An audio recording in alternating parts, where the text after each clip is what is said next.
Hello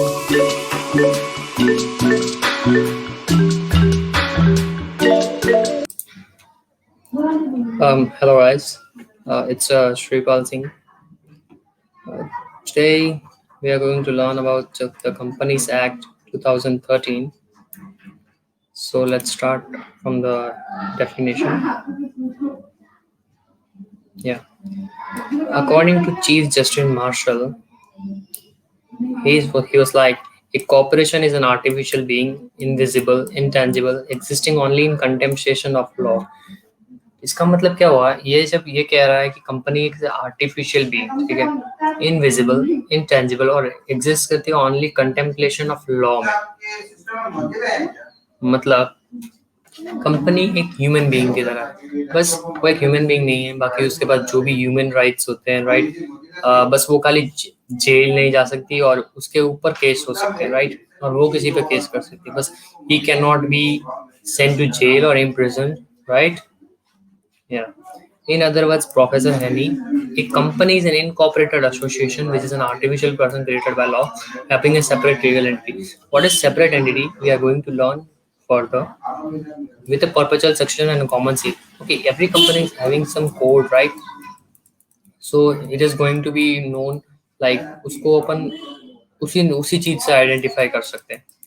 जैसे अपन किसी भी फॉर्म पे साइन करते तो अपना साइन होता है वहाँ पे, तो अपन जब कंपनी को देते तो कंपनी खुद साइन नहीं कर सकती. सो कंपनी के पास अपने सिग्नेचर होते हैं, सब कोड जो कि डायरेक्टर लोग यूज करते हैं, ठीक है, for that given rights.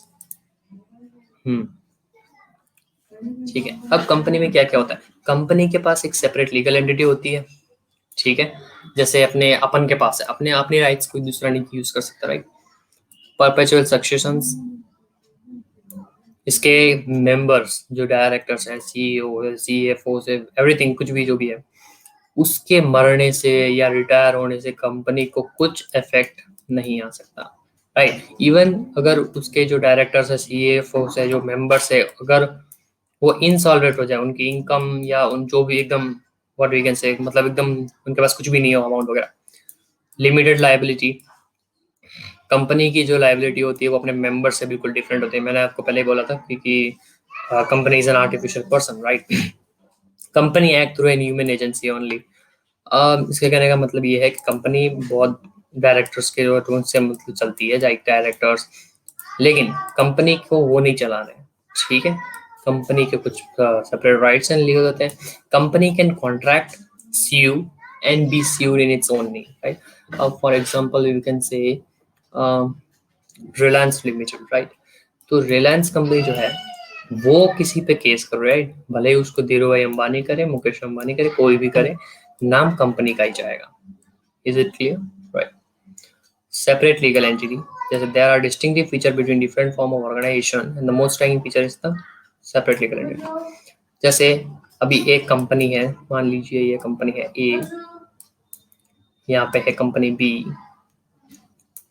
Sorry for the bad handwriting, ठीक है. यहाँ पे जो ए कंपनी है, यहाँ पे बी कंपनी है, ये जब फॉर्म हुई होगी, जब बनी होगी, तब इसके भी सेपरेट लीगल एंटिटी, अलग अलग राइट्स होंगे, इसके भी अलग अलग राइट्स होंगे. तो ये कहना चाहता है कि कंपनी क्या और जिसके जो काम करते हैं डायरेक्टर, सीएफओ जो भी है, उन सब की जो लाइबिलिटीज होती है, एक्सेट्रा जो भी होता है, वो सब अलग अलग होता है, राइट. ठीक है. It is at a law a person is different from the subscriber, right. जैसे अभी उसके सब्सक्राइबर्स वगैरह होते हैं, जो शेयर होल्डर्स होते हैं, उन सबकी जो लायबिलिटी होती है वो सेपरेट, मतलब कंपनी से एकदम सेपरेट हो. कंपनी पूरे सेपरेट चीज है, ठीक है. मान लो एक अलग ह्यूमन बीइंग है. अब यहाँ पे देखना आप ध्यान से. In other words, when A company is registered, company को रजिस्टर कराना पड़ता है रजिस्ट्रार ऑफिस में, right. It is cloth with legal personality. जैसे अब किसी न्यूबॉर्न बेबी का जन्म होता है तो उसको कपड़े पहनाए जाते हैं, राइट. सो लाइक कंपनी उसको एक कुछ लीगल पर्सनैलिटीज, लाइक राइट्स, उसके जो सेपरेट लीगल एंटिटी होती है, जो सेपरेट राइट्स होते हैं उसके, ठीक है, तो वो कंपनी को मिलते हैं. अब कंपनी के नाम पे बैंक अकाउंट्स हो सकते हैं, कंपनी खुद लोन ले सकती है, खुद लोन बढ़ा सकती है, खुद मतलब लाइबिलिटी इंकर कर सकती है, तो खुद ही पे करेगी, उसके कोई मेंबर्स पे नहीं करेंगे, राइट. इवन उसके जो मेंबर्स होते हैं वो खुद उसके साथ कॉन्ट्रैक्ट कर सकते हैं, समझे. उसके जो मेंबर्स होते हैं वो खुद उसके साथ कॉन्ट्रैक्ट कर सकते हैं, उसके अगेंस्ट राइट, और उसके ऊपर केस भी कर सकते हैं। अंडरस्टैंड? या यहाँ पे अपने पास एक बहुत अच्छा केस है जो कि आगे एक्सप्लेन हो जाएगा। राइट,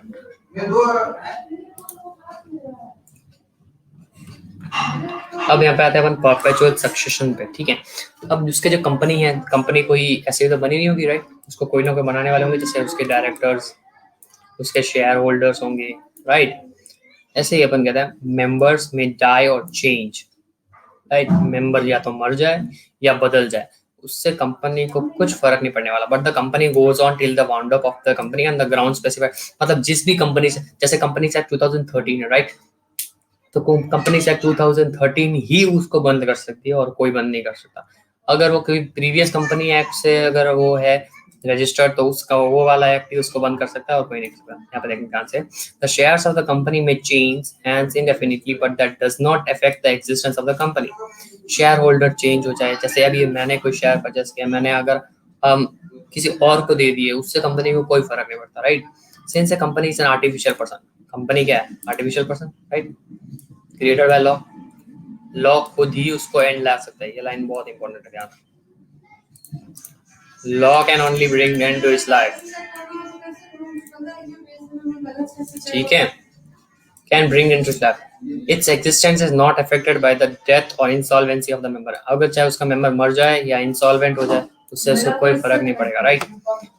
नेक्स्ट, लिमिटेड लाइबिलिटी होती है, हर एक पाप मेंबर्स की लिमिटेड होती है, कंपनी की खुद की लिमिटेड लाइबिलिटीज होती है, उसके शेयर होल्डर्स, और इनके सब कंपनी गारंटी। जैसे अभी फॉर एग्जांपल मान लो एक कंपनी खोल रहा है आदमी, ठीक है, उसके पास अभी पैसे नहीं है, तो बहुत कुछ 3-4 जनों ने उसको बोला कि हाँ हम गारंटी देते हैं कि we will pay 5 crore, B ने बोला कि वी विल पे 5 करोड़, सी ने बोला वी विल पे 5 करोड़, तो उसके पास 15 करोड़ रुपीस की गारंटी है, ठीक है। और वो गारंटी वो कब ले सकता है? जब कंपनी इंसॉल्वेंट हो रही हो। ध्यान से सुनिएगा, जब वो कंपनी लिक्विडेशन, लिक्विडेशन बोले तो जब वो कंपनी बंद होने की नौबत पे आ जाए, बिल्कुल बहुत सारे लॉसेस राइट।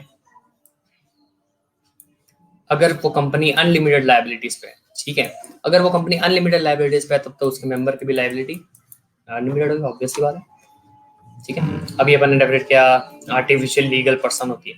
अब ये ध्यान से देखिएगा, company is an artificial person sorry, as it is created by process than natural birth।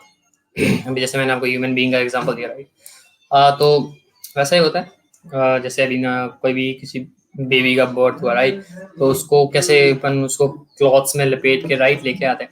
जैसे एक कंपनी होती है, कंपनी को किससे क्लॉथ किया जाता है? जब कंपनी को क्लॉथ किया जाता है लीगल लॉज से, कंपनीज एक्ट से right. It is a person since it is clothed with all the rights of an individual, right? Normal human beings के बाद जो भी जितने भी everything, each and everything with what a normal human being have rights and liabilities, etc. Everything has for a company, right? इनका liabilities है, even members can contract with the company, understand? Acquire rights against it and incur liability. It can sue and be sued in its own name. It can do everything which a natural person can do except be sent to jail, take an oath, marry, practice and learn profession. इसके कहने का मतलब ये है कि जो company होती है वो सब कुछ कर सकती है, एक्सेप्ट उसको कोई जेल नहीं भेज सकता, क्योंकि वो कंपनी खुद जेल नहीं जा सकती राइट। उसके मेंबर ने कुछ तो गड़बड़ की होगी तभी उसको कुछ नाम आया राइट, तो उसे आगे अपन पढ़ेंगे उसके बारे में भी। She take an oath marry, company marry नहीं कर सकती, ऑब्वियस बात है। प्रैक्टिस ए लर्न प्रोफेशन, ठीक है, अभी वो कुछ कंपनी खुद कोई प्रोफेशन में नहीं जा सकती, and it is a legal person in own sense. अब मतलब अपनी जगह पे वो एक लीगल पर्सन है, ठीक है। Thus, a company is called an artificial person. As third point, sorry, consider. As the company is an artificial person, it can act only through some human agency, right? जैसे company एक artificial person है, तो इसको किससे चलेगी? Human agency से चलेगी, directors. The directors can not control the affairs of the company and act as agency. Directors company को कंट्रोल नहीं कर सकते, सीधी बात है, वो कंपनी को लेके चल सकते हैं, but they are not the agent, वो कंपनी के एजेंट्स नहीं है right. The directors can either on their own through the common seal of the company can authenticate. Company के ऑफिशियल सील होते हैं, अपन ने पढ़े थे राइट। तो कंपनी का जो सील होता है वो डायरेक्टर्स कंपनी का सील यूज करके वो सामने कॉन्ट्रैक्ट कर सकते हैं right. This is the last topic. We are going to end this session. Common seal. A company is being an artificial person is not bestowed with a natural being. जैसे अपन अभी जैसे अपन कोई कॉन्ट्रैक्ट साइन करे तो अपन उसको sign कर सकते हैं अपन, right. Company can not sign. So register office में जब उसका रजिस्ट्रेशन हो जाता है तब उसको एक कोड दिया जाता है, कंपनी का कोड। जैसे एनीथिंग, मतलब आपको मैं दिखाऊंगा, कंपनी का कुछ भी कोड होता है, राइट। तो वो कंपनी के हमेशा वो अपना अलग अलग सील्स होते हैं। हर each and every company is different which is fixed by the officers and employees of the company, ठीक है, मतलब on it's every document, right. जैसे भी अपन किसी डॉक्यूमेंट पे साइन करते हैं वैसे ही कंपनी कैसे साइन करेगी, राइट। तो उसके अलग से कुछ कोड्स होते हैं। The common seal used by corporation as simple of corporation, ठीक है, समझ गए। That is all for today guys, thank you.